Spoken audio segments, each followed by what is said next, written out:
Good evening good evening good evening. मैं सुमित शर्मा आपका स्वागत करता हूं आपके अपने चैनल या बैच जीत बैच में, जहां पर हम नीट लेवल की बायोलॉजी को फॉर नीट 2024 फिलहाल के लिए कवर कर रहे हैं। बाद में अगर कोई वीडियो देखे किसी और नीट पेपर की तो वो देख सकता है यार, ठीक है, उसको कौन सी मनाई है, ठीक है। तो लेक्चर नंबर है आज आपके पास 6, चैप्टर नंबर है 4, principles of inheritance and variation. पिछले लेक्चर में हमने मेंडलिज्म को खत्म किया था, उसका रिवीजन आपको बिल्कुल एंड में दे दिया जाएगा। अब हम आएंगे टुवर्ड्स मेंडल इतने सक्सेसफुल क्यों नहीं हो पाए उस टाइम पे, उनको रिकॉग्नाइज क्यों नहीं किया गया। सबसे पहले हम लिख लेते हैं यही, Mendel was a very small scientist. ऐसा तो नहीं कह सकते स्मॉल साइंटिस्ट, साइंटिस्ट तो साइंटिस्ट होता है, पर उस टाइम पे इतना वेरी लेस रिकॉग्नाइज्ड या unrecognised scientist, recognised scientist at that time. मतलब मेंडल ने स्टार्ट कब किया था 1856 में ना, एंड 1863 में उन्होंने खत्म किया था काम, तो उस टाइम पे कोई जानता ही नहीं था उनको, ठीक है। यही हमने लिखा यहाँ पे। एक तो ये कारण हो गया कि वो इतने सक्सेसफुल नहीं हो पाए उस टाइम पे, जबकि उनकी डिस्कवरी बिल्कुल ट्रू है, आज हम पढ़ रहे हैं उसको। कई जगह पे उसकी एक्सेप्शंस है, वो हमने पढ़ ली कहाँ कहाँ पे है, ठीक है। ये है, तो Mendel was a very less recognised scientist at that time. इसका कारण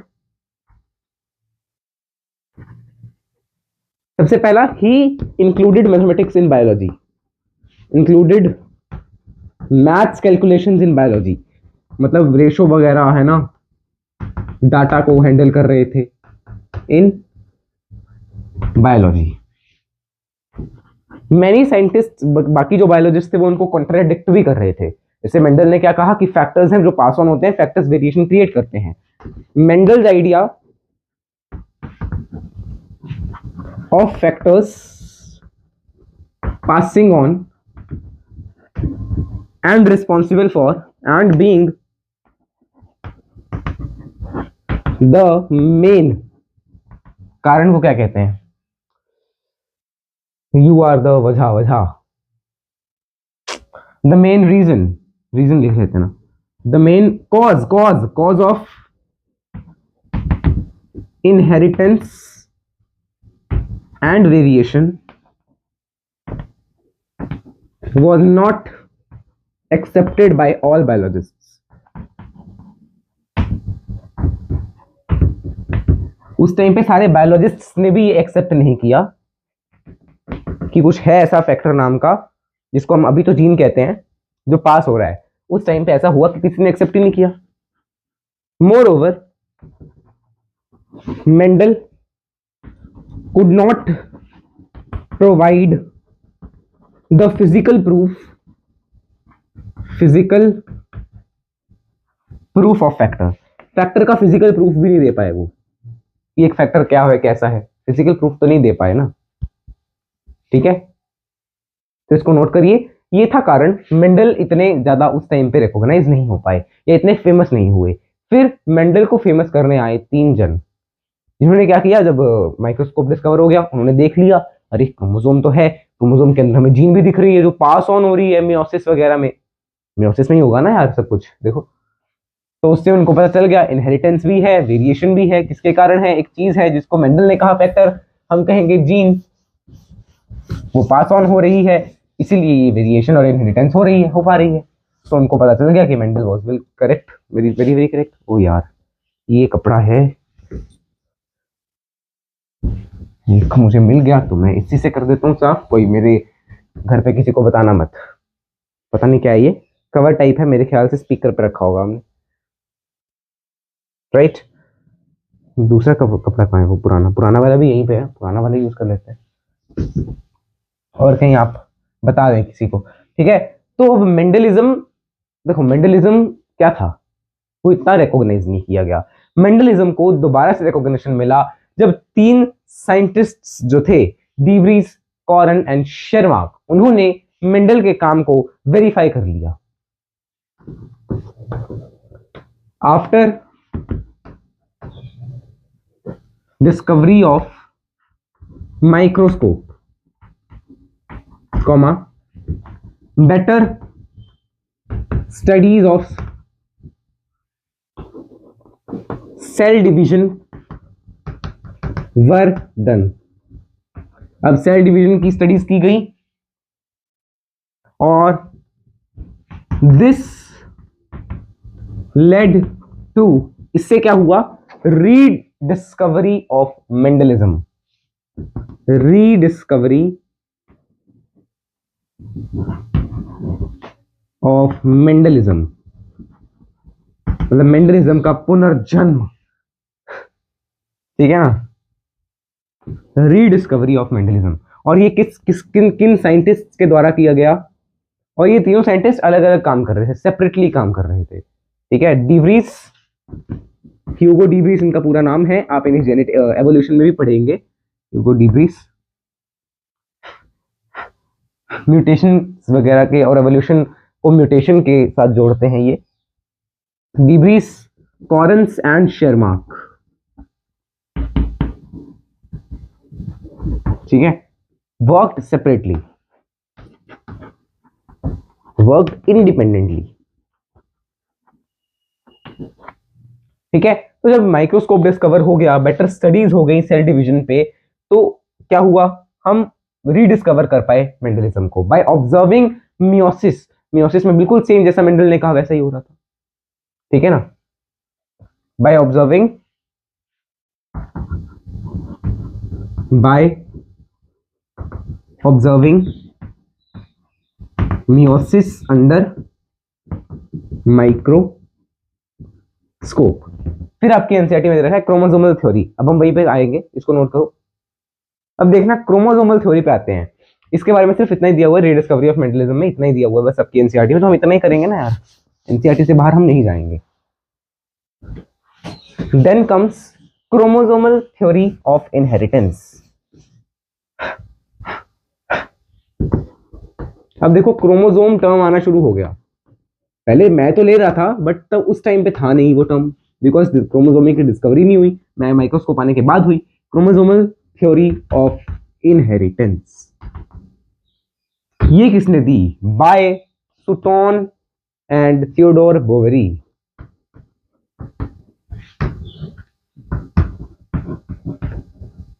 ये दो साइंटिस्ट थे जिन्होंने इस थ्योरी को आगे प्रपोज किया। अब इस थ्योरी के अकॉर्डिंग क्या था, this theory explains the behaviour of chromosome as parallel, क्या लिख दिया मैंने कुछ गलत मत सोच लेना यार मेरे बारे में, हैं जज करोगे, यही सर्च करते होगे। Chromosomes as parallel, behaviour of chromosomes as parallel of genes, मतलब जीन के पैरेलल अब क्रोमोसोम को भी देखा जाना शुरू कर दिया, ठीक है ना। तो इन्होंने क्या कहा, इन्होंने एक्सप्लेन किया कि जैसा जैसा जीन में होगा वैसा वैसा क्रोमोसोम में होता है, इन्होंने ये चीज देख ली। अब इससे आगे स्टडीज होनी स्टार्ट हो गई। अब हम आते हैं इस पे, क्रोमोसोमल थ्योरी को एक्सप्लेन करते हैं। एक मिनट, मैं इसकी भी एक बार फोटो खींच लेता हूं। और अब आपकी एनसीईआरटी में एक पेज पे पेज दिया हुआ है, जैसे ये बुक है तो बुक के इस साइड पेज दिया, ऊपर टेबल नंबर 5 पॉइंट कुछ है, 5.3 है मेरे ख्याल, वहां पे आपको दिया हुआ है डिफरेंस। एक डिफरेंस नहीं है, दो तो सिमिलरिटीज है, एक डिफरेंस है, किसके बीच में, क्रोमोसोम और जीन के बीच में, ठीक है ना।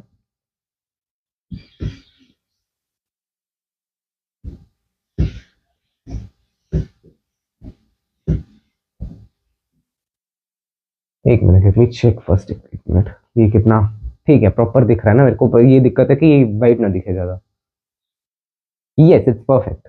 तो आपकी एनसीईआरटी में जो टेबल दिया हुआ है उसमें ए बी ऐसे दिया होगा, है ना, तो हम उसी को लिख लेते हैं। ए है आपके पास क्रोमोसोम, ए जो दिया हुआ है वो क्रोमोसोम के बारे में दिया हुआ है, बी दिया हुआ है आपको जीन के बारे में, और वहां पे लिखा होगा, पहले उन्होंने शायद ये दिया हुआ है दोनों पेयर्स में है ना, अकर इन पेयर्स, यहां पे भी क्या है, अकर इन पेयर्स, ये भी पेयर्स में है, ये भी पेयर्स में। अब इसका क्या मतलब हुआ, क्रोमोसोम आपने पढ़ा नहीं है क्या यार, क्रोमोसोम का एक पेयर होता है होमोलोगस पेयर, और क्या आपने ये नहीं पढ़ा कि एक होमोलोगस पेयर पे और जो होमोलोगस पेयर्स है, मतलब इसके यहाँ पे अगर इस लोकस पे एक जीन है, इस लोकस पे एक जीन है, तो ये जीन भी पेयर में होगी ना, यहाँ पे एक जीन, यहाँ पे एक जीन है ना, तो जीन्स भी तो पेयर में हो गई। ठीक है। Secondly, these chromosomes separate during meiosis, ये भी अलग अलग हो जाते हैं ना meiosis में, और एक एक डॉटर सेल को एक एक चला जाएगा, ये भी हमने पढ़ लिया हुआ है। जब meiosis होगी तो एक कहीं जाएगा, दूसरा किसी और पे। जैसे ये क्या है, मैं आपको दिखा रहा हूँ, देखना। meiosis के स्टेप्स हम आगे पढ़ेंगे, जैसे आपको यहाँ पे दिया हुआ है वहां से करेंगे। इसको अभी आप सिर्फ नोट करो, मैं आपको करवाऊंगा ये आगे। फिर दीज जीन्स, अब देखो क्रोमोसोम के ऊपर जीन है, इसके ऊपर यहाँ पे जीन है, इसके ऊपर यहाँ पे जीन है, यहाँ पे और यहाँ पे जो जीन है वो जीन सेम है, उसकी अलग अलग फॉर्म हो सकती है, अलील प्रेजेंट हो सकते हैं। जैसे मान लो यहाँ पे कैपिटल ए है, यहाँ पे स्मॉल ए हो सकता है, बट वो जीन तो ए वाली कैरेक्टर की ही है, राइट। तो जीन तो सेम है, तो जीन भी तो सेपरेट होगी ना यार, ये क्रोमोसोम कहीं और जा रहा है, ये क्रोमोसोम कहीं और जा रहा है, तो ये सेपरेट नहीं होंगी क्या? These genes separate during meiosis,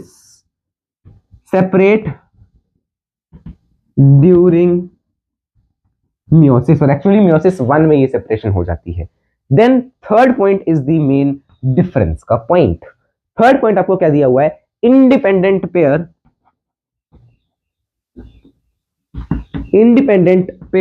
separate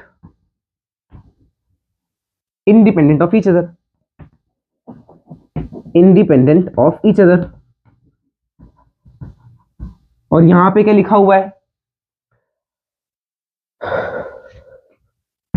pair of genes separate independent of each other. इधर इंडिपेंडेंट नहीं लिखा, बस इधर शुरू में इंडिपेंडेंट लिख दिया, यहाँ पे pair of independent genes separate each other, sorry pair of jeans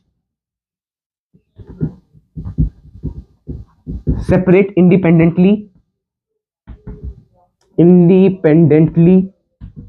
of each other, ये लिखा हुआ है। अब इसको मैं समझा देता हूं आपको, ठीक है ना, इसको मैं समझा देता हूं। पहले मैं देखो इससे नीचे आपको दिख रहा है और कितना दिख रहा है, अभी तो इससे नीचे आपको काफी दिख रहा है, ठीक है ना, इससे नीचे आपको यहां तक दिख रहा है मेरे ख्याल से, ठीक है। तो यहां पे क्या कहा गया? Independent pair separate independent of each other. यहां पे क्या कहा गया? One pair separate independent of the other, one pair of gene separate independent of the other, मतलब एक पेयर दूसरे पेयर से अलग होगा। इसमें क्या है? एक पेयर देखो ऐसे मैं आपको कैसे समझाता हूँ वो देखना। ये वाला पॉइंट मेरे ख्याल से आप सबको समझ आ गया होगा, ये वाला पॉइंट मेरे ख्याल से आप सबको समझ आ गया होगा, पर मैंने आपको कहा इसको मैं आपको थोड़ा सा डिटेल में दोबारा बताऊंगा अगले पेज पे, इसको थोड़ा सा ध्यान से समझेंगे। जैसे मैंने कहा ये एक होमोलोगस क्रोमोसोम है, तो पेयर है ना, ये सेकेंड पेयर है, ये थर्ड पेयर, ठीक है, ये तीन पेयर बना दिया मैंने। इंडिपेंडेंट पेयर, ये दोनों इंडिपेंडेंट पेयर हो गए, separate independent of each other, ये दो में जाएगा, ये दो में जाएगा, ये दो में जाएगा। ऐसा नहीं है एक ये वाला चला जाए और एक ये वाला चला जाए, दो ये वाले चले जाए ना, एक यहां से जाएगा, एक यहां से जाएगा, एक यहां से जाएगा ऑफस्प्रिंग में, ठीक है ना। तो जो होमोलोगस क्रोमोसोम्स हैं वो एक दूसरे से इंडिपेंडेंट होंगे, ऐसा नहीं कि ये वाला इसके साथ चला जाए, समझ रहे हो बात को? ऐसा नहीं होगा ये दोनों अलग अलग हो गए या ये दोनों अलग ना, जो डिवीजन है, जो ये सेपरेट हो रहे हैं वो एक दूसरे के पेयर्स के इंडिपेंडेंटली सेपरेट हो रहे हैं। मतलब देखना ध्यान से, फिर से समझो, ये वाला पेयर इस पेयर के इंडिपेंडेंट सेपरेट होगा, जरूरी नहीं है ये वाला क्रोमोसोम इसी के साथ जाए या ये वाला क्रोमोसोम इसी के साथ जाए। जब सेपरेशन होगी हो सकता है ये वाला क्रोमोसोम ये वाले के साथ चला जाए या ये वाला इसके साथ चला जाए, ये डिपेंड नहीं करता है। तो इंडिपेंडेंट पेयर, ये जो पेयर है वो इंडिपेंडेंट है और ये एक दूसरे से इंडिपेंडेंटली ही सेपरेट होंगे। ये वाला पेयर अलग सेपरेट होगा, ये वाला पेयर अलग सेपरेट होगा, ये वाला पेयर अलग, ये वाला पेयर अलग। यहां पे क्या है? One pair separate independently of other. हाँ ये तो सही है यार, एक पेयर दूसरे के ऊपर थोड़ी वो करता है, तो हमने पढ़ा भी है किसमें, इंडिपेंडेंट असॉर्टमेंट वाले लॉ में। एक पेयर जब सेपरेट होता है तो क्या वो दूसरे पे डिपेंड करता है? नहीं, दूसरा पेयर तो अलग है। जैसे मान लो ये एक क्रोमोसोम है और ये दूसरा क्रोमोसोम, होमोलोगस क्रोमोसोम है। यहाँ पे जीन है आपके पास टॉलनेस की जीन, ये देखो कैपिटल टी है, मान लिया यहाँ पे स्मॉल टी है, और यहाँ पे इस लोकस पे प्रेजेंट है आपके पास जीन फॉर कोई भी कैरेक्टर मान लो ए एंड कैपिटल ए ये मान लिया यहाँ पे, या यहाँ पे मान लो स्मॉल ए है, ठीक है। क्या कहा, one pair of gene separate independent of the other. मतलब कि इसमें ये थोड़ी हो जाएगा कि आपस में, देखना ध्यान से, इसमें ऐसा थोड़ी हो जाएगा कि ये देखो जो कैपिटल टी और स्मॉल कैपिटल ए है, जो कैपिटल टी और कैपिटल ए है, ये एक साथ ही अलग चले जाएंगे, ये एक साथ ही अलग चले जाएंगे, ठीक है ना। इस बात को समझो ध्यान से। वन पेयर ऑफ जीन, ये पेयर है जीन का एक, ये पेयर है जीन का दूसरा, ये एक पेयर, ये दूसरा पेयर, ये सेपरेट हो जाएंगे, अलग अलग हो जाएंगे, ठीक है ना। तो एक पेयर दूसरे पेयर के ऊपर डिपेंड कर रहा है क्या? क्या ये कैपिटल टी स्मॉल टी इस कैपिटल ए स्मॉल ए पे डिपेंड कर रहा है क्या? नहीं, कहां कर रहे हैं बताओ। ये अलग हो रहा है, ये अलग हो रहा है, कोई डिपेंडेंस आपको दिखी क्या? नहीं दिखी। तो मतलब ये स्टेटमेंट जो है किसके लिए? जीन के लिए। ये स्टेटमेंट किसके लिए? क्रोमोसोम के लिए, ठीक है ना। तो यहाँ पे बड़ी कंफ्यूजन होती है, तो इसको आप ध्यान से इस पॉइंट, इन दोनों पॉइंट्स को आप याद रखना। मान लो किसी को समझ ना आए तो वो रट्टा मार दे, ठीक है ना, नोट करो इसको। फिर मैं आपको थोड़ा सा मियोसिस के बारे में बताता हूँ और क्रोमोसोमल थ्योरी को थोड़ा हम डिटेल में कवर करते हैं। नोट कर लो ना। ओके सुनाओ। अब हम आते हैं आगे की तरफ। देखना, मैं आपको थोड़ा सा मियोसिस के बारे में बता देता हूँ। थोड़ा सा हम मियोसिस के बारे में देख लेते हैं। Prophase, anaphase, metaphase, telophase. Prophase, metaphase, anaphase, telophase होता है वैसे तो, मतलब ऑर्डर वाइज ही चलेंगे। आपको पता है हर एक सेल डिवीजन में there are many phases. Prophase, metaphase, anaphase, telophase, ये चार आपने फेजेस पढ़े हैं एक सेल डिवीजन में। मियोसिस में ये फेजेस दो बार होंगे। मियोसिस में ये फेजेस कितनी बार होते हैं? दो बार होते हैं ना। एक बार मियोसिस 1 में, एक बार मियोसिस 2 में। अब देखना ध्यान से, मियोसिस में मैं आपको समझा रहा हूँ। मियोसिस मैंने क्या बनाया, ये एक सेल बना दिया मैंने। ये एक सेल है जिसके अंदर कितने क्रोमोसोम्स हैं? एक पेयर ये रहा दूसरा पेयर ऑफ क्रोमोसोम्स। ये पेयर है, ये होमोलोगस पेयर है, ये होमोलोगस पेयर है, ठीक है ना। ये आपका क्या है? प्रोफेज। इसको क्या कह देते हैं हम? प्रोफेज 1। कि क्रोमोसोम जो है वो कंडेंस हो गए और क्रोमोसोम वाले जेनेटिक मटेरियल कंडेंस होके क्रोमोसोम तक आ चुका है। फिर प्रोफेज 1 के बाद क्या हुआ? आएगा मेटाफेज। मेटाफेज में क्या है? ये होती है आपकी मेटासेंट्रिक प्लेट, जो सेंटर में होती है ना, इक्वेटोरियल लाइन होती है एक मेटासेंट्रिक प्लेट। ये विजिबल तो नहीं होती, मतलब हम इमेजिनरी लाइन मानते हैं। ये खुद को अरेंज कर लेते हैं क्रोमोसोम्स। देखना ध्यान से, ये एक पेयर था जिसको मैंने कह दिया। अब पेयर में डिफरेंशिएट करने के लिए इसको मैं शेड कर देता हूँ, एक पेयर को शेड नहीं किया हुआ। ये आपका एक पेयर है और दूसरा पेयर दूसरा वो अनशेडेड वाला, ठीक है। ये पेयर 1, ये पेयर 2। तो पेयर 1 कैसे आएगा? ध्यान से देखना है।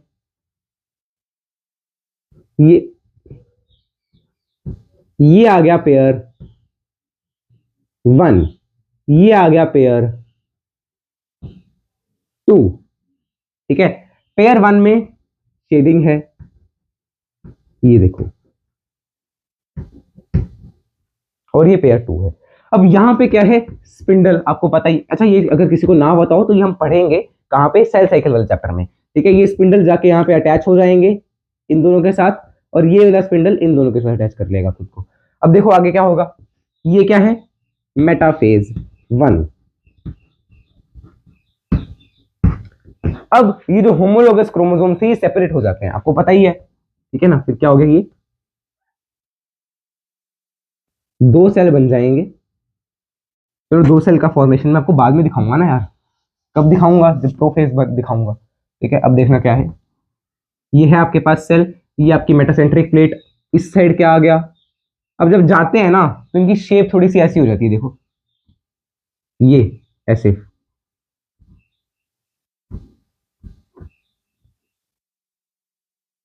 ये है पेयर 1 का एक क्रोमोसोम, पेयर 1 का दूसरा क्रोमोसोम, पेयर 2 का दूसरा फर्स्ट क्रोमोसोम। ये है पेयर 1 का सेकंड क्रोमोसोम, पेयर 2 का सेकंड क्रोमोसोम। ये क्या है आपके पास? मेटाफेज के बाद आता है एनाफेज। एनाफेज पे ये अलग अलग हो गए, एनाफेज 1 पे, ठीक है। फिर प्रोफेज में यहाँ पे एक ऐसी बाउंड्री आ जाएगी, यहाँ पे एक ऐसी बाउंड्री आ जाएगी और अलग अलग सेल्स बन जाएंगे। देखना, यहाँ पे जो क्रोमोसोम है, एक है ओरिजिनल पेयर 1 में से और एक है ओरिजिनल पेयर 2 में से, ठीक है। ये अच्छा, यहाँ पे क्रॉसिंग ओवर भी वगैरह भी होती है, बट वो मैंने दिखाई नहीं। प्रोफेज में हो जाती है ना वो, तो इसीलिए दिखाई नहीं। उस सब के लिए आपको सेल साइकिल वाला चैप्टर पढ़ना है। ये है पेयर 1 का क्रोमोसोम 2, पेयर 1 का क्रोमोसोम 1। अब देखो दो सेल बन गए अलग। अब इस एक सेल को हम पकड़ लेते हैं, ये होगी, ये क्या है, व्हाट इज दिस, ये है आपके पास टीलोफेज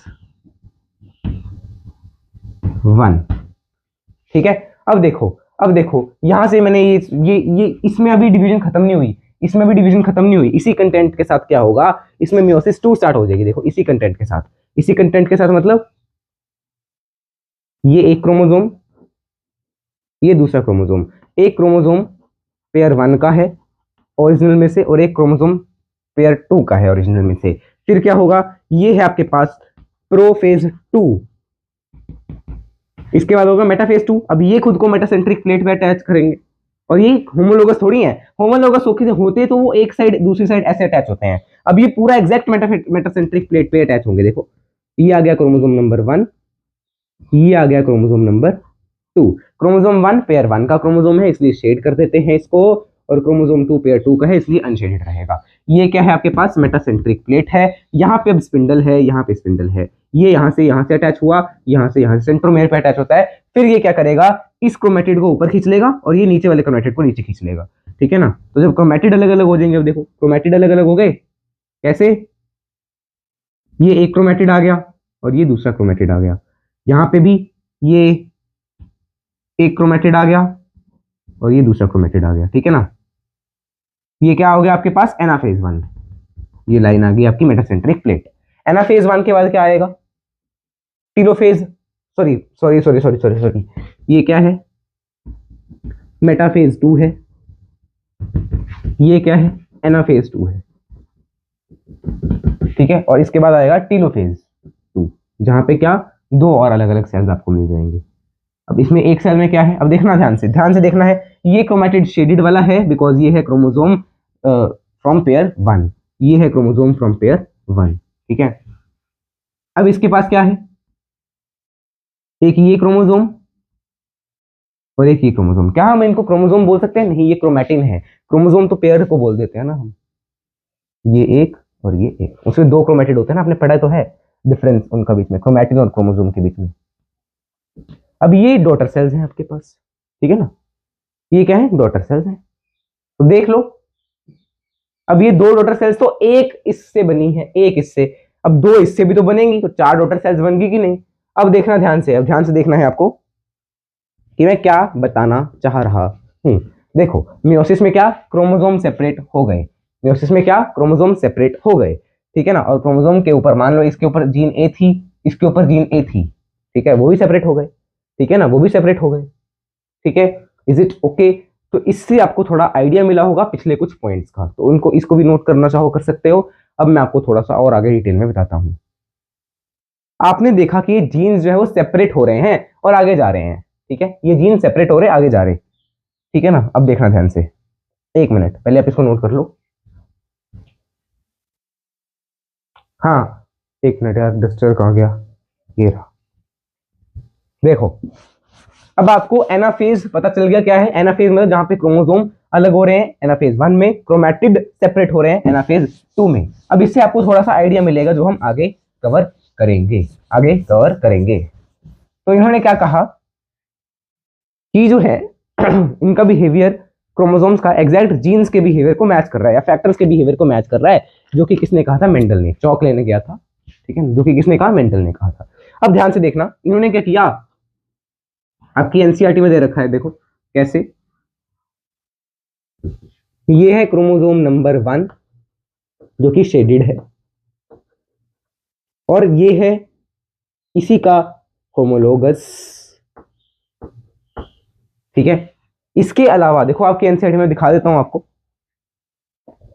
ये देखो पेज 82 देखना, possibility 1 long orange and short green chromosome and long yellow and short red chromosome at same pole, ठीक है ना। ध्यान से देखो, इसी डायग्राम से समझ लेते हैं यार इसको, है ना। देखो क्या है, ऊपर पढ़ो, during anaphase of meiosis 1 two chromosome pair can align at metaphase plate independently of each other. मतलब पहले आगे बढ़ते हैं। Independently of each other, to understand this compare the chromosomes of 4 different colours in the left and right. In the left column possibility 1, orange and green is segregating together, मतलब orange और green साथ में चले जाएं या orange और orange साथ में चले जाएं, ठीक है ना। इन the left, but in the right hand side possibility 2, orange chromosome is segregating with red chromosome.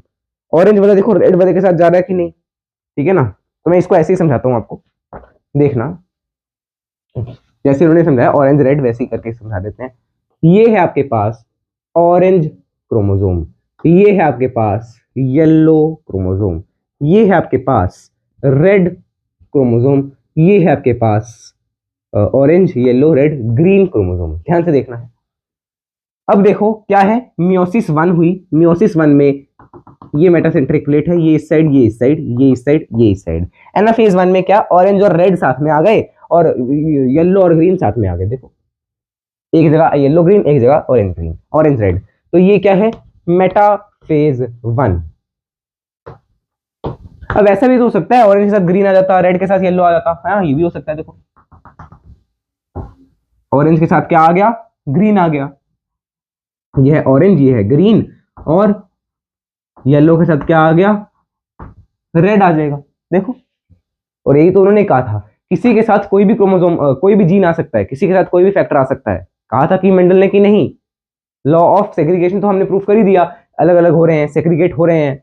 Law of dominance भी हमने प्रूफ कर ही दिया हुआ है। अब देखो क्या आपका इंडिपेंडेंट असॉर्टमेंट भी हो गया ना यहाँ से। देखो अब अगर मैंने इसको अलग सेल माना, इसको अलग सेल माना, तो इस सेल के अंदर क्या होगा, दो अलग अलग सेल्स आ जाएंगे ना एनाफेज 2 में।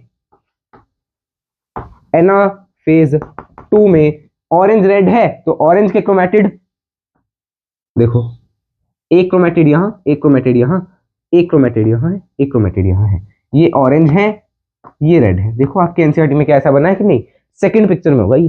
देखो ऑरेंज के साथ रेड आ रहा है कि नहीं, ऑरेंज के साथ रेड आ रहा है कि नहीं। यहाँ पे येलो के साथ green, yellow yellow, green green. यहाँ पे देखो दो सेल अलग बना लेते हैं ना हम। एनाफेज 2 में क्या है, ये ऑरेंज और ये रेड आ गया, ये ऑरेंज और ये रेड आ गया एक साइड, ये एक साइड, ये एक साइड। क्रोमैटिड की बात कर रहा हूं, और ये है आपके पास मेटासेंट्रिक प्लेट। यहाँ पे भी ये मेटासेंट्रिक प्लेट है। इस साइड क्या होगा, यहाँ पे एक ऑरेंज का होगा और एक ग्रीन का। ये आ गया एक ऑरेंज का, ये आ गया एक ग्रीन का, ये एक ऑरेंज का, ये एक ग्रीन का। बिकॉज ये तो सेल अलग अलग हो गए ना, येलो और रेड तो अब अलग सेल में है।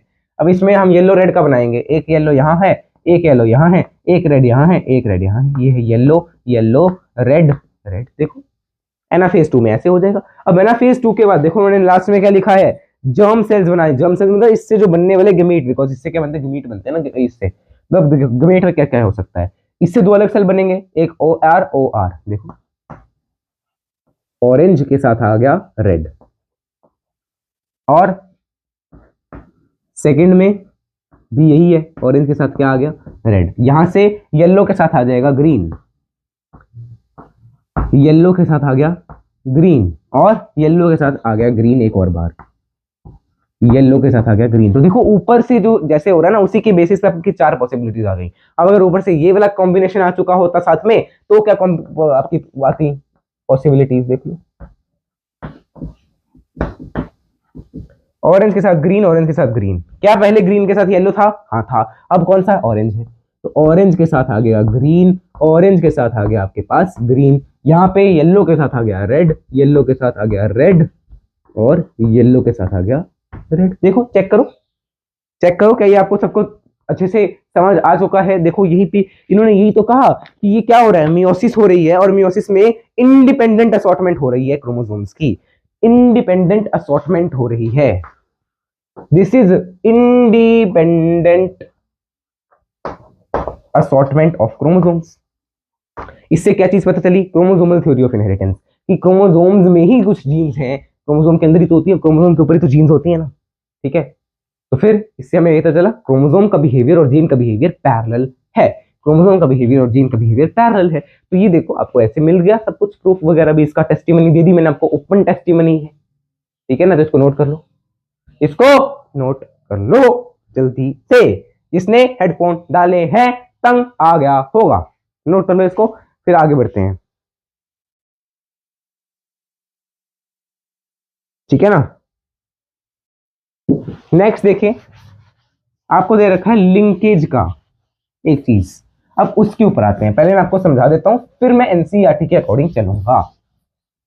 पहले थोड़ा सा समझ लेते हैं व्हाट इज लिंकेज। और लिंकेज मैंने आपको क्या बताया था पिछले लेक्चर में, लॉ ऑफ इंडिपेंडेंट असॉर्टमेंट का एक क्या है, लिमिटेशन है, मतलब ये एक एक्सेप्शन कह लो, लिमिटेशन नहीं एक्सेप्शन, ठीक है ना।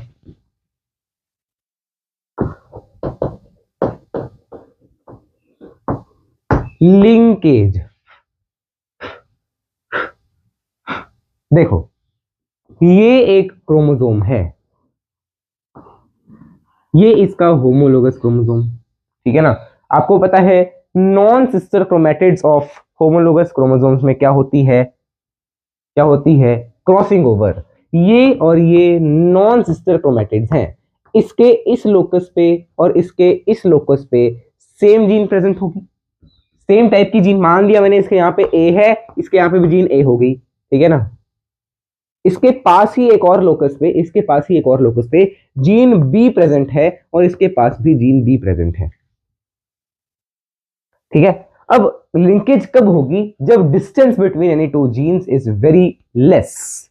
कब होगी, only if separation between two chromosomes, sorry separation of genes in a chromosome, on a chromosome is very small, बहुत कम सेपरेशन है। बहुत कम सेपरेशन मतलब जब क्रॉसिंग ओवर क्या होता है ना, मियोसिस में प्रोफेज में क्या हो जाता है, देखो क्रॉसिंग ओवर भी समझा देता हूं। देखो ये था एक क्रोमोसोम, ये दूसरा क्रोमोसोम, यहां पर उन्होंने एक्स लाइक स्ट्रक्चर बना लिया। अब इसके ऊपर मान लिया इस क्रोमोसोम के इस लोकस पे था आपके पास ए जीन, मतलब यहाँ पे भी ए जीन ही होगी क्योंकि ये और ये क्या है, होमोलोगस है, तो यहाँ पे ए जीन है और यहाँ पे इसके ऊपर यानी यहाँ पे जो है बी जीन है मान लिया, तो अभी बी वाला जीन इसके इस आर्म पे आ जाएगा और इसके इस आर्म का ए वहां चला गया, ऐसा कुछ जीन का एक्सचेंज हो गया। मतलब इसकी इसके जीन्स उसके अंदर और उसके जीन्स इसके अंदर आ जाएंगे। देखना ध्यान से, ये मेरा हाथ है, ये मेरा हाथ है, इसके ऊपर इसके अंदर जो है, देखो ध्यान से, एक और मैं आपको कुछ लिख के दिखाना चाहता हूं, इसको मैं मार्कर की मदद से समझाता हूं, देखना। हाँ मार्कर से समझा देता हूं, एक मिनट रुको, एक मिनट रुकिएगा, मैं एक आपके लिए अच्छे से मार्कर जो है वो ढूंढ रहा हूं ताकि आपको आसानी से समझ आ जाए। एक ब्लू मार्कर और चाहिए मुझे बस, फिर तो आपको समझ आना ही आना है। हाँ ओके जी, ये देखिएगा ध्यान से, मार्कर्स की मदद से आप इसको समझिएगा। कैसे समझाऊं, पकड़ूं कैसे इसको, ये एक क्रोमोसोम, ये दूसरा क्रोमोसोम है ना, ये एक क्रोमोसोम ये दूसरा क्रोमोसोम। अब क्या होगा यहाँ पे, क्या ऐसा एक्स टाइप का स्ट्रक्चर इन क्रोमोसोम्स के नॉन सिस्टर क्रोमैटिड्स में बनेगा। ये दोनों क्रोमोसोम्स होमोलोगस क्रोमोसोम्स है और इन होमोलोगस क्रोमोसोम्स के ऐसे ना यहाँ पे ये जो एक्स ये बन रहा है एक्स का कुछ एक्स स्ट्रक्चर दिख रहा है ना, ठीक है। क्या हुआ, ये इसका जेनेटिक मटेरियल है, इसने अपना जेनेटिक मटेरियल और इसने अपना जेनेटिक मटेरियल एक्सचेंज कर लिया। एक्सचेंज कर लिया मतलब क्या, देखो पहले क्या था और अब क्या है,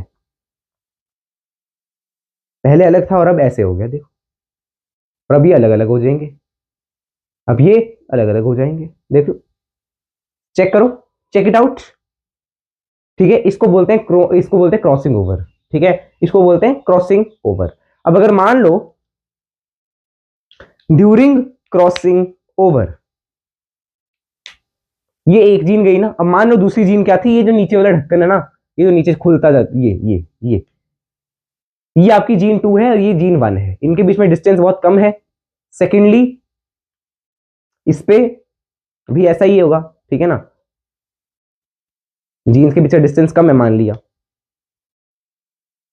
ठीक है ना। तो अब ध्यान से देखना, अब कैसे हो गई क्रॉसिंग ओवर, अब देखो, अब ढक्कन के साथ साथ मतलब ऊपर वाली जीन के साथ नीचे वाली जीन भी चली जाएगी, साथ में रहेंगी, एक दूसरे को छोड़ेंगी नहीं, एक दूसरे को छोड़ेंगी नहीं तो साथ में ही क्रॉसिंग ओवर इनकी भी हो जाएगी। देखो अब ऐसे हो गया, अब दो दो जीन्स चली गई, दो दो जीन्स चली गई, ठीक है, दो दो जीन्स चली गई जिनमें, अब दो दो जीन कब जाएंगी, जब वो दोनों जीन्स आपस में लिंक्ड होंगी, आपस में लिंक्ड होंगी। तो अब देखो ये तो इंडिपेंडेंटली तो जा नहीं रही एक दूसरे से, एक जा रही है तो ही दूसरी जा रही है, इंडिपेंडेंटली थोड़ी जा रही है, ठीक है ना। अगर मान लो ए जीन और बी जीन बड़े आपस में क्लोज हैं, बड़े क्लोज हैं, तो अगर ए जीन कहीं ना कहीं जा रही है क्रॉसिंग ओवर में लिए, क्रॉसिंग ओवर के लिए, तो बी जीन भी उसके साथ चली जाएगी, लपक जाएगी साथ में। तो इसी को क्या कह देते हैं हम, लिंकेज कह देते हैं भाई। और लिंकेज कब देखने को मिली आपको, जब distance between two genes is very very less, distance between two genes is very very less. तो इस ए के साथ ये बी साथ ही में रहेगा, इसके साथ ये बी साथ में ही रहेगा, ये आपस में एक ही मान लो आप इनको, और ये आपस में जब जाएंगे, अगर क्रॉसिंग ओवर हुई, तो ये वाला जीन का सेगमेंट इसके अंदर जब जाएगा तो कैसे जाएगा, ये ए आ गया ए जीन का और ये बी जीन का आ गया, और यहाँ पे इसके जो अंदर जीन था वो यहाँ पे आ जाएगा। I hope so this is clear to you. ये है लिंकेज, इसको नोट करो। ये मैंने लिंकेज का आपको मतलब क्रॉसिंग ओवर समझा दिया और लिंकेज का बेसिक समझा दिया। अब लिंकेज को एडवांस कैसे समझना है वो हम मॉर्गन के एक्सपेरिमेंट से देखेंगे।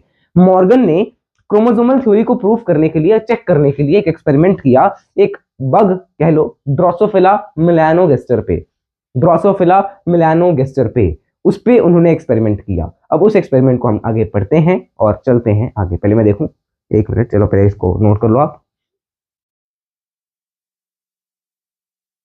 ठीक है ना। तो अब हम थोड़ा सा देख लेते हैं about Morgan's experiment on Drosophila melanogaster.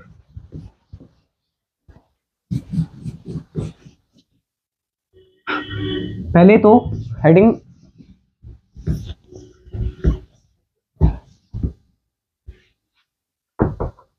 TH Morgan या मॉर्गन्स एक्सपेरिमेंट, इसको करने के बाद हम रिवीजन पे जाएंगे। वैसे तो टाइम इसको लग ही जाएगा, पर देखते हैं फिर अगले लेक्चर में कर लेंगे पिछले का भी रिवीजन, ठीक है ना। रिवीजन में करवाऊंगा ही, ठीक है। Morgan's experiment, he chose to work on, इसके ऊपर इन्होंने काम किया, ड्रोसोफिला मेलानोगास्टर,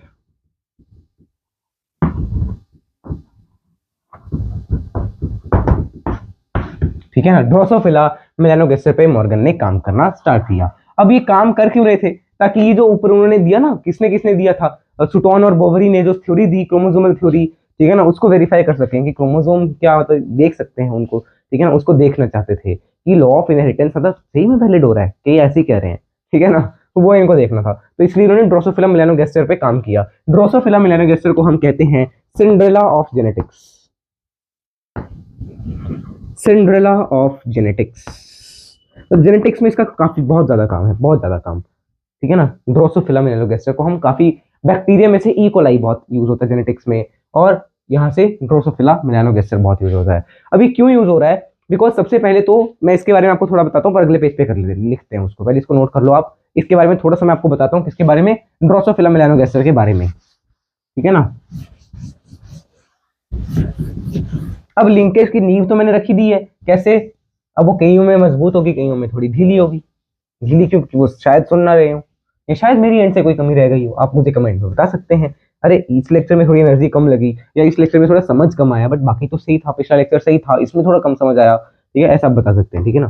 तो देखो मैंने क्या कहा, अबाउट ड्रोसोफिला मेलानोगास्टर के बारे में मुझे आपको बताना है। सबसे पहले इसमें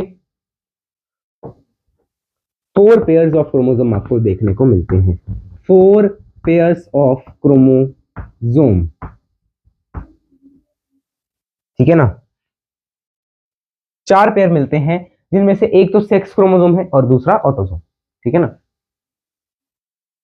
तो आपको क्या कहा मैंने, 4 पेयर ऑफ क्रोमोसोम आपको देखने को मिल रहे हैं। इसमें से मैंने क्या कहा, 1 सेक्स क्रोमोसोम का पेयर होगा एक, एंड सेकंड मैंने आपको क्या कहा, या 1 एलोसोम लिख लो, 1 एलोसोम एंड 3 ऑटोसोम, ऐसा लिख लेते हैं।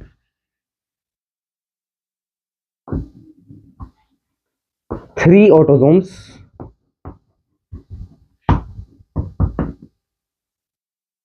1 एलोसोम, ठीक है, 3 autosome 1 allosome. A single mating produces large number of, a single mating gives large number of offsprings, कई सारे ऑफस्प्रिंग्स हमें देखने को मिल रहे हैं एक ही मीटिंग में, तो हमारा तो फायदा ही है ना, हम उनको स्टडी कर सकते हैं। ठीक है,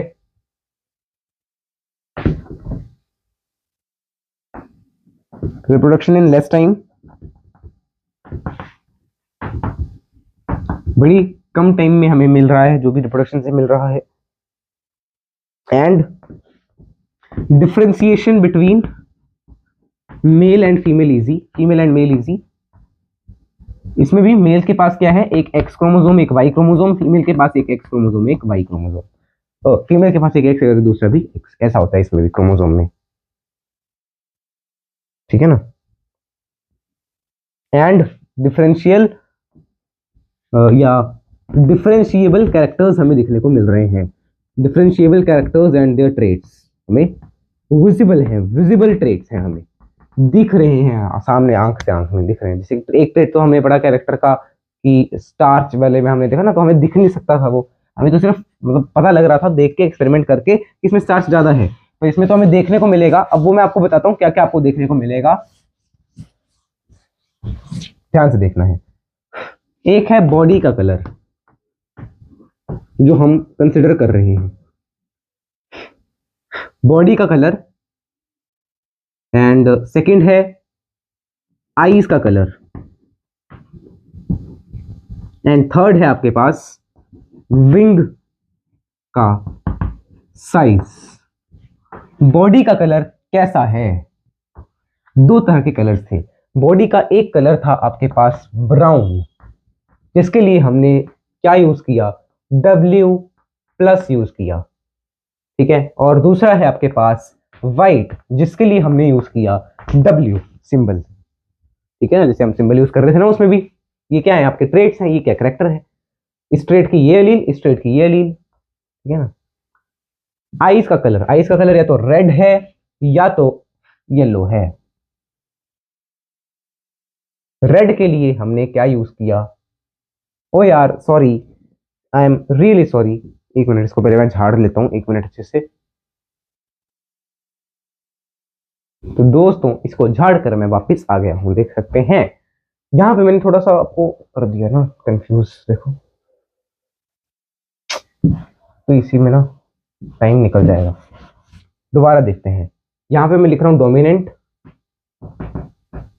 यहां पे मैं लिख रहा हूं रिसेसिव। ठीक है ना। बॉडी कलर में एक है ब्राउन जो कि क्या है डोमिनेंट, और एक है येलो जो कि क्या है रिसेसिव है। आई कलर में एक है आपके पास रेड जो कि क्या है डोमिनेंट, और एक है वाइट आई जो कि क्या है रिसेसिव। विंग के साइज में है एक है लार्ज जो कि क्या है डोमिनेंट, और एक है मिनिएचर जो कि क्या है रिसेसिव। ठीक है ना। अब येलो के लिए हमने यूज किया वाई, वाइट के लिए W, मिनिएचर के लिए M, बस यहाँ पे लार्ज के लिए M+, रेड के लिए W+, ब्राउन के लिए Y+, और Y+ या जो भी हम डोमिनेंट को कहते हैं, डोमिनेंट को हम क्या कह देते हैं, वाइल्ड टाइप भी कह देते हैं, वाइल्ड टाइप भी कह देते हैं। अब इसके हम क्रॉसेस देखते हैं, इसके हम क्रॉसेस देखते हैं। एक बार हम क्या करेंगे, फर्स्ट टाइम हम कंसिडर करेंगे टू जीन्स को, जो कि क्या है ये दो जीन्स। सेकेंड टाइम हम ये दो जीन्स देखेंगे, और इनके हम देखेंगे क्या क्या इसमें रिकॉम्बिनेंट क्या क्या इसमें हो मिल रहा है हमें, वो सब आपको पता चल जाएगा। टाइम टाइम आप पढ़ते जाएंगे ना, जैसे जैसे आपको पता चलता जाएगा, आगे बढ़ते जाएंगे। अब देखना है, अब देखना है, अब देखना है क्या क्रॉस देखना है, ध्यान से देखिएगा। ये है फीमेल, ये है मेल। पेरेंट, पेरेंट बना रहा हूं पहले मैं, ये फीमेल का एक्स और ये एक और एक्स, बिकॉज फीमेल में दोनों एक्स हैं। ये रहा एक्स और ये रहा वाई क्रोमोसोम। ठीक है ना, ध्यान से समझना है। मैंने मान लिया जो मेल है वो वाइल्ड टाइप है, मेल है वाइल्ड टाइप, मतलब एक मैंने क्रॉस जब बनाया तो हम किस किस को कंसिडर करके करते करते बना रहे हैं, बॉडी का कलर और विंग आई का कलर, बॉडी का कलर आई का कलर।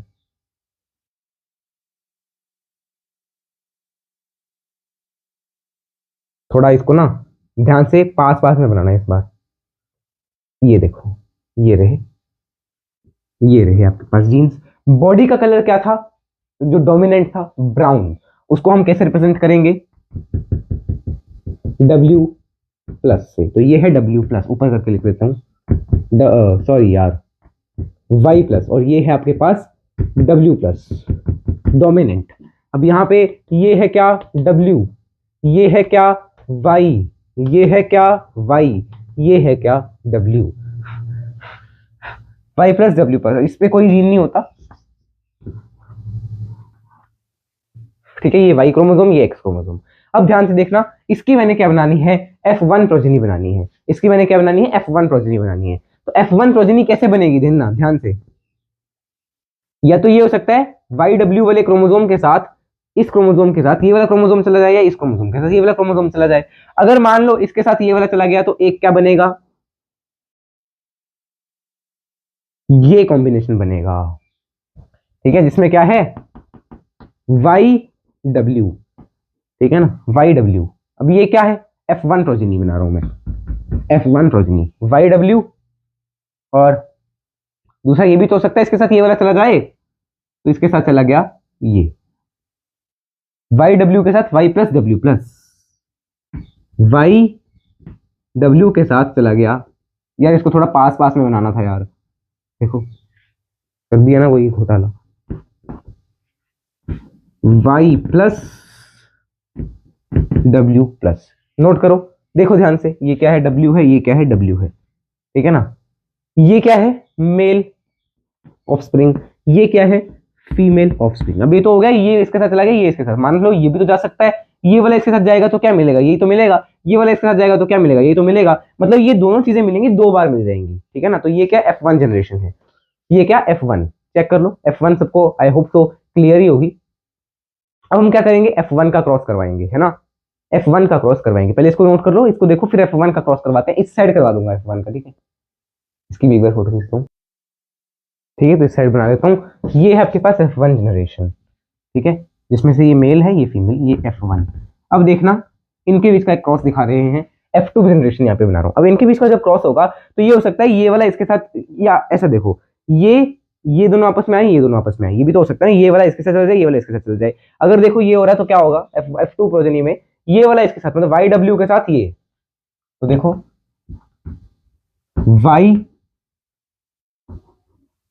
YW के साथ एक Y क्रोमोसोम, और ये भी तो हो सकता है ये वाला Y chromosome Y plus W plus के साथ चला जाए, ठीक है, Y प्लस W प्लस के साथ ये। अब और क्या हो सकता है, और क्या हो सकता है, उसको ध्यान से देखना है। मान लो इनके बीच में क्रॉसिंग ओवर हो जाए, मान लो इनके बीच में क्रॉसिंग ओवर हो जाए। क्रॉसिंग ओवर होने के बाद क्या होगा, Y प्लस इस Y की जगह ले लेगा, और ये Y इसके पास आ जाएगा, Y मतलब Y प्लस YW प्लस अलग हो जाएगा, और एक Y प्लस W आ जाएगा, है ना। इनके बीच में अगर मैं क्रॉसिंग ओवर बनाऊं, इनके बीच में क्रॉसिंग ओवर, अब इनके बीच में क्रॉसिंग ओवर हो सकती है क्या, नहीं। इनके बीच में क्रॉसिंग ओवर बना रहा हूं तो क्या बनेगा, एक बनेगा हमारे पास YW प्लस, और एक बनेगा Y plus W after crossing over. अब आफ्टर क्रॉसिंग ओवर, मान लो क्रॉसिंग ओवर होने के बाद जाएगा ना इसके, तो देखो पहले क्रॉसिंग ओवर होती है प्रोफेज में, प्रोफेज के बाद एनाफेज होती है, फिर एनाफेज के बाद जब वो जाते हैं डिवाइड कर जाते हैं। अब जब एनाफेज होगी तो एक आपको मिला ये वाला, एक आपको मिला ये वाला, क्रॉसिंग ओवर के बाद ये तो आपके देखो बिल्कुल पेरेंट की तरह दिख रहे होंगे आपको, देखो YW ओए, मतलब ये तो देखो पेरेंटल पेरेंटल वाले है ना, पेरेंटल वाले दिख रहे हैं, चेक करो, ठीक है ना। अब देखो क्रॉसिंग ओवर हो गई, क्रॉसिंग ओवर होने के बाद एक बना YW प्लस और Y प्लस W, ये आएगा क्रॉसिंग ओवर के बाद, ये आएगा क्या, क्रॉसिंग ओवर के बाद। और मान लिया इसके साथ ये वाला चला गया, क्रॉसिंग ओवर के बाद ये वाला गया है साथ में, क्रॉसिंग ओवर के बाद ये वाला साथ में गया, तो हमें क्या मिलेगा, एक मिलेगा YW प्लस के साथ गया ये, मतलब ये हम मेल वाले बना रहे हैं पहले सारे, ठीक है ना। हाँ ठीक है, ठीक है, ठीक है, ठीक है। और एक गया हमारे पास Y प्लस W के साथ, मतलब Y वाला डोमिनेंट वाला है, Y वाइल्ड आया है, और W नॉर्मल आया है, उसके साथ आपके पास गया है ये Y क्रोमोसोम। मतलब ये चार आपके अलग अलग बन गए, ये क्या है, मेल वाले बने, ये मेल वाले। अब फीमेल वाले भी तो हो सकते हैं, मान लो ये वाला जाए ना इधर से ये वाला चला जाए, इधर से ये वाला चला जाए। अब 4 पॉसिबिलिटीज तो इसके साथ भी यही वाली 4 होंगी ना। एक बार क्रॉसिंग ओवर हुई तो ये, क्रॉसिंग ओवर नहीं हुई तो ये। अगर मान लो नहीं हुई क्रॉसिंग ओवर तो वाई डब्ल्यू के साथ वाई डब्ल्यू चला जाएगा, सिंपल। ये है वाई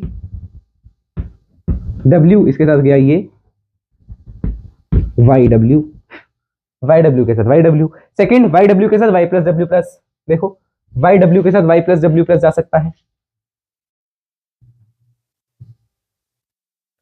हाँ, वाई डब्ल्यू के साथ वाई प्लस डब्ल्यू प्लस मतलब ये देखो, वाई डब्ल्यू के साथ वाई प्लस डब्ल्यू प्लस, यानी वाई डब्ल्यू इसके साथ गया Y plus W plus. Secondly Y W जो है इसके साथ भी जा सकता है, इसके साथ भी जा सकता है। जब क्रॉसिंग ओवर हो जाए तो यही कंडीशन आएगी ना। देखो वाई डब्ल्यू तो फिक्स है, वाई डब्ल्यू वाई डब्ल्यू, और ये क्या है वाई डब्ल्यू प्लस, एक है Y W plus Y W plus, और एक है Y plus W Y plus W. अब इनके पेरेंट्स कौन थे, ये तो F2 है, इनके पेरेंट्स है F1। F1 में क्या दिख रहा है, वाई डब्ल्यू और ये, देखो कहां पे है ये वाई डब्ल्यू और ये, और कहीं दिखा है क्या वाई डब्ल्यू और ये, नहीं। वाई डब्ल्यू के साथ Y plus W plus, Y W के साथ वाई प्लस डब्ल्यू प्लस, ठीक है ना। और साथ में देखो वाई डब्ल्यू के साथ वाई डब्ल्यू, कहीं दिख रहा है वाई डब्ल्यू के साथ वाई डब्ल्यू, और कहीं ना।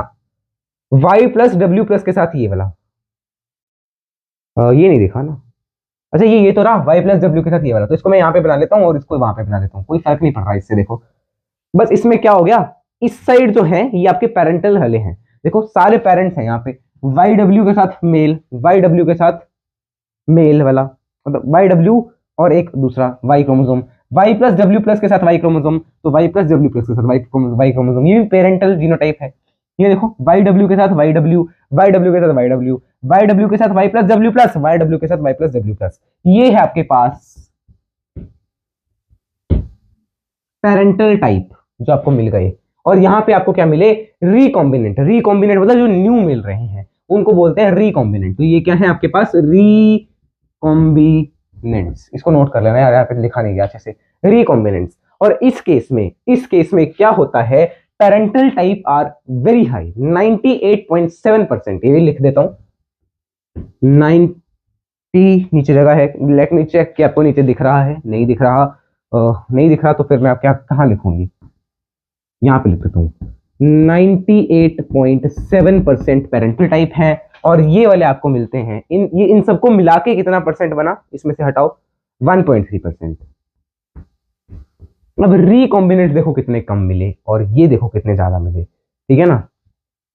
मतलब रिकॉम्बिनेंट कम मिलने का मतलब, रिकॉम्बिनेंट कब बन रहे थे, जब हम इसको कंसीडर कर रहे थे। देखो हर एक में हमने इसको कंसीडर किया होगा, वाई डब्ल्यू प्लस होगा कहीं ना कहीं, देखो वाई डब्ल्यू प्लस या वाई प्लस डब्ल्यू होगा, वाई प्लस डब्ल्यू होगा, वाई डब्ल्यू प्लस होगा या वाई प्लस डब्ल्यू होगा। मतलब जब हमने क्या किया, क्रॉसिंग ओवर कंसीडर कर ली। क्रॉसिंग ओवर कंसीडर करने पे देखो फिर भी हमें क्या मिला, जो ये क्रॉसिंग ओवर कंसीडर करने के बाद जो मिले ये हमें कम मिल रहे हैं। इसमें कम मिल रहे हैं इसलिए इसमें क्यों, क्योंकि इसमें क्रॉसिंग ओवर हो नहीं रही होगी। मतलब क्रॉसिंग ओवर हो तो रही है बट ये एक साथ नहीं जा रहे होंगे, समझ पा रहे हो। मतलब लिंकेज नहीं हो रहा होगा।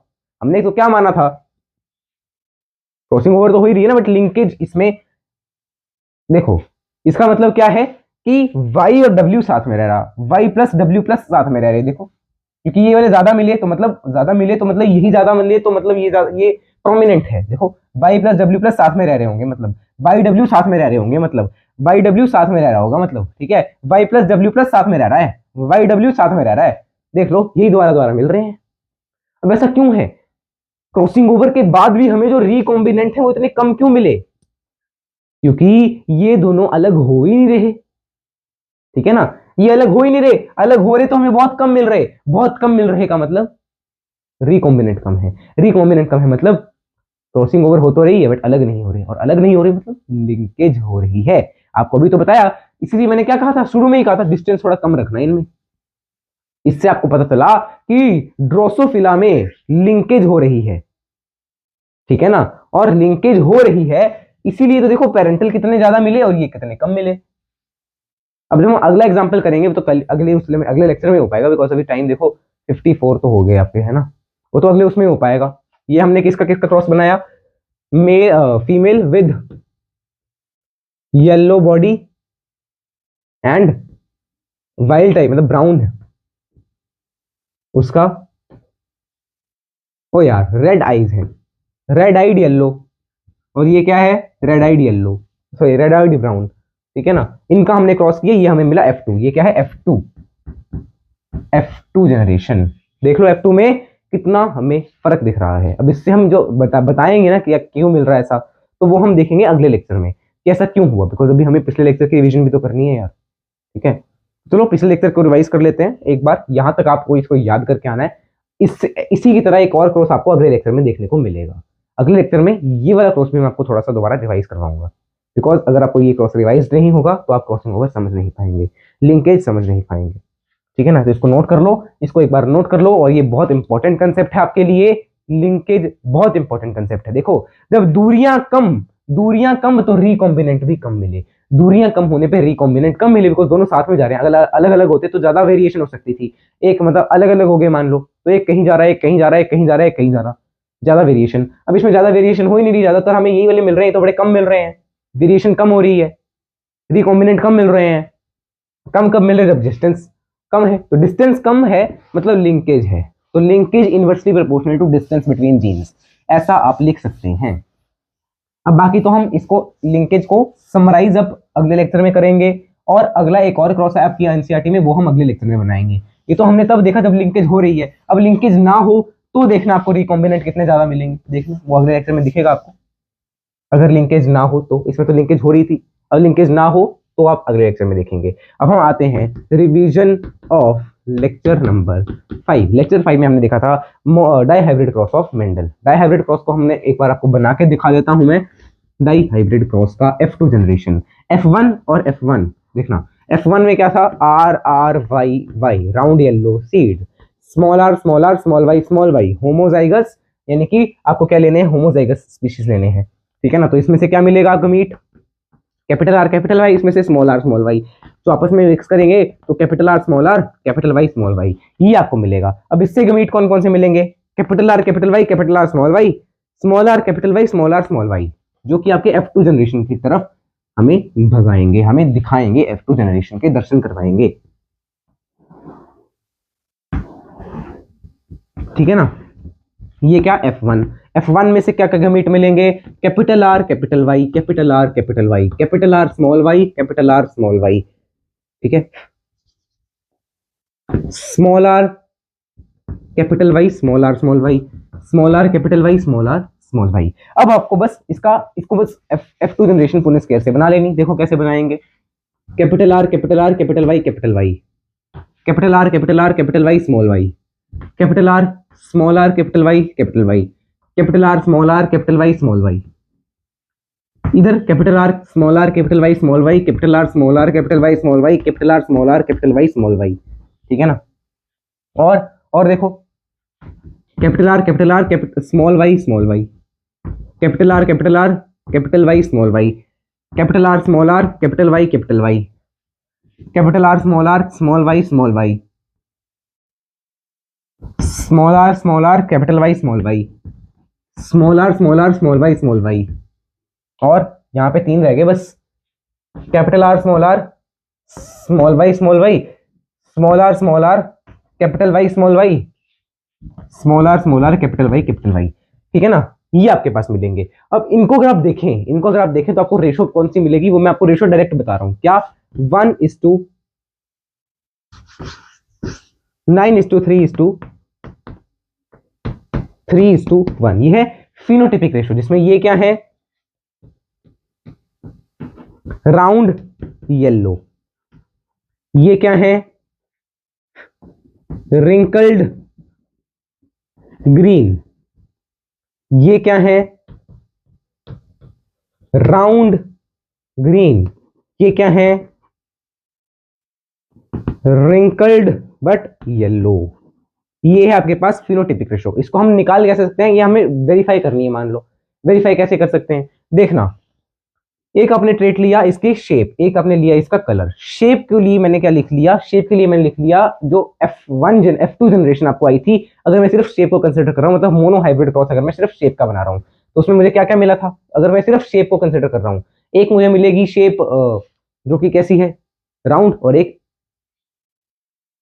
मिलेगी राउंड और एक मिलेगी रिंकल्ड। वो किस रेशो में होंगी?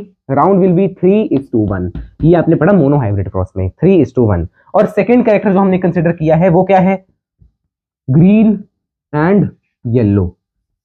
येलो डोमिनेंट है तो पहले लिखते हैं येलो और ग्रीन। Yellow 3, green 1। ये इनकी मोनो हाइब्रिड क्रॉस की रेशो हो गई। अब मोनो हाइब्रिड कैसे बनता है? दो डाई हाइब्रिड से। इसको क्रॉस करो, 3:3।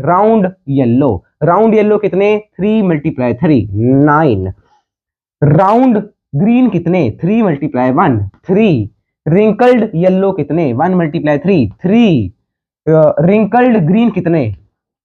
1 × 1 1। देखो क्या इसको हम दो मोनो हाइब्रिड से एक मोनो हाइब्रिड एक डाई हाइब्रिड बना लिया? हाँ बना लिया। इसको नोट कर लो। नोट तो क्या करना है, इसको रिवाइज कर लो, मतलब पिछले लेक्चर का रिवीजन चल रहा है ना भाई।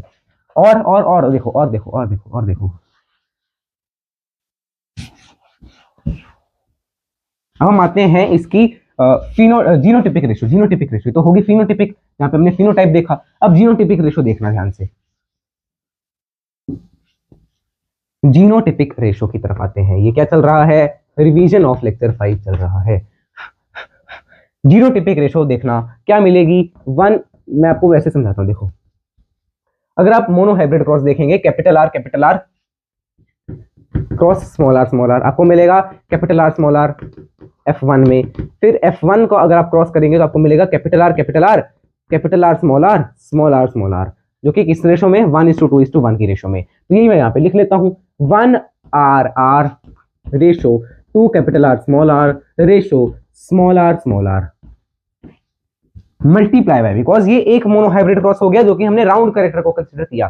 सेकंड येलो कलर वाले कैरेक्टर को, कलर वाले में भी यही आएगा ना, 1 capital Y ratio 2 capital Y small Y ratio 1 small Y. तो इससे आपको क्या मिल जाएंगी? Genotypic ratio. जीनोटिपिक रेशो कैसे? 1 × 1 कैपिटल आर वाई। तो कैपिटल आर कैपिटल वाई कितने? 1 1 × 1 1 ही होता है ना।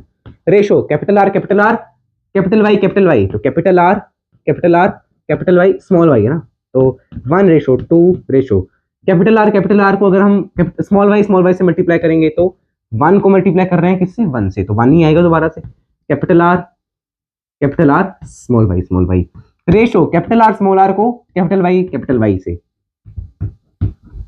और फिर कैपिटल आर स्मॉल आर को कैपिटल वाई स्मॉल वाई से, फिर इसको स्मॉल वाई से कैपिटल आर स्मॉल वाई। तो क्या मिल रहा है? देखो 2 × 1 2 2 × 2 4 2 × 1 2, ठीक है ना। फिर आगे इसको मल्टीप्लाई करो, स्मॉल आर कैपिटल वाई। देखो small R capital Y small R capital Y ratio small R Y. ये कितने आएंगे? स्मॉल आर 1 और capital Y 1 1 × 1 1 ratio small R 1 है, कैपिटल वाई 2 है, तो ratio 2 small R 1 small Y 1, तो यहाँ पे आएगा 1। देखो ये आपकी हो गई इसकी जीनोटिपिक रेशो। चेक करो जो कि हमने कैसे निकाली, दो मोनो हाइब्रिड की जीनोटिपिक को मल्टीप्लाई करके। चेक कर लो इसको, ठीक है। फिर हमने इससे रिलेटेड कुछ क्वेश्चंस देखे थे। अब इसका हमने पढ़ा था फिर लॉ ऑफ इंडिपेंडेंट असॉर्टमेंट की, जो इंडिपेंडेंटली असॉर्ट हो गया। ऐसा नीचे आपको दिख नहीं रहा तो इसको नोट कर लो, देखो अब दिख रहा हो। फिर हमने देखा था लॉ ऑफ इंडिपेंडेंट असॉर्टमेंट की, जो असॉर्टमेंट हो रही है, जो अलग अलग हो रहे हैं ना ये जीन्स, ठीक है ना, वो एक कैरेक्टर दूसरे कैरेक्टर से बिल्कुल इंडिपेंडेंटली चल रहा है। एक कैरेक्टर की जीन्स दूसरे कैरेक्टर से जीन्स से इंटरफेयर नहीं करेंगी। और इसका हमने जो अभी अभी पढ़ा लिंकेज, कि जीन्स आपस में लिंक हो सकती हैं, वो अलग अलग ना हो, ये भी हो सकता है, ठीक है ना, एक साथ जा रही हैं, ठीक है। मान लो कैपिटल आर और स्मॉल वाई, कैपिटल आर और कैपिटल वाई एक ही क्रोमोसोम पे मान लिया, यहाँ पे कैपिटल आर, यहाँ पे ही कैपिटल वाई है, तो यहाँ पे आर है, यहाँ पे, तो ये तो एक साथ ही जाएंगी ना यार। तो आपको हर एक में कैपिटल आर कैपिटल वाई मिलेगा ज्यादातर में, ठीक है ना। और जिनमें अगर ऐसा ना हो तो वो बहुत कम मिलेंगे नेचर में। जैसे हमने उसमें देखा 1.3% मिल रहा है सिर्फ, मतलब वहाँ पे लिंकेज हो रही थी, जहाँ पे हमने भी पढ़ा ड्रोसोफिला मेलानोगास्टर में, इसमें लिंकेज नहीं हो रही है, तो हमने जनरल देखा। इसको नोट कर लो, ठीक है ना। तो ये हमने भी पढ़ा, इसको मैं ऊपर कर देता हूँ एक बार। चलिए फिर आज के लेक्चर को यहीं तक रखते हैं। आज का होमवर्क आपके पास है डीपीपी नंबर 5 तक ही आपको करनी है। अभी लिंकेज वाला टॉपिक खत्म कहाँ हुआ, डीपीपी नंबर 5 तक ही आपको करनी है। हे Ram. Homework, solve DPP 1 to 5, revise, अच्छा whole chapter till now, because अब आपके पास 2 दिन की ब्रेक होगी। हो सकता है इनमें भी लेक्चर आ जाए, बिकॉज आपको मंडे को लेक्चर नहीं आया था। एंड नोट्स का रिवीजन, ठीक है ना, बिकॉज आज फ्राइडे है। सैटरडे संडे तो आपका क्लास 11th का कंटेंट आता है, कहाँ पे, जीत 11th पे, तो वहां पे भी आप सब्सक्राइब कर सकते हैं। चलिए यहीं पे रखते हैं इस लेक्चर को, यहीं तक रखते हैं। एक बार मैं इसको जरा इसकी भी फोटो खींच लेता हूँ, होमवर्क की भी। Okay, so let's meet in the next lecture. चलिए मिलते हैं अगले लेक्चर में, तब तक के लिए जय श्री कृष्ण, राम राम, सीता राम, राधे श्याम, श्रीमन नारायण, राम राम।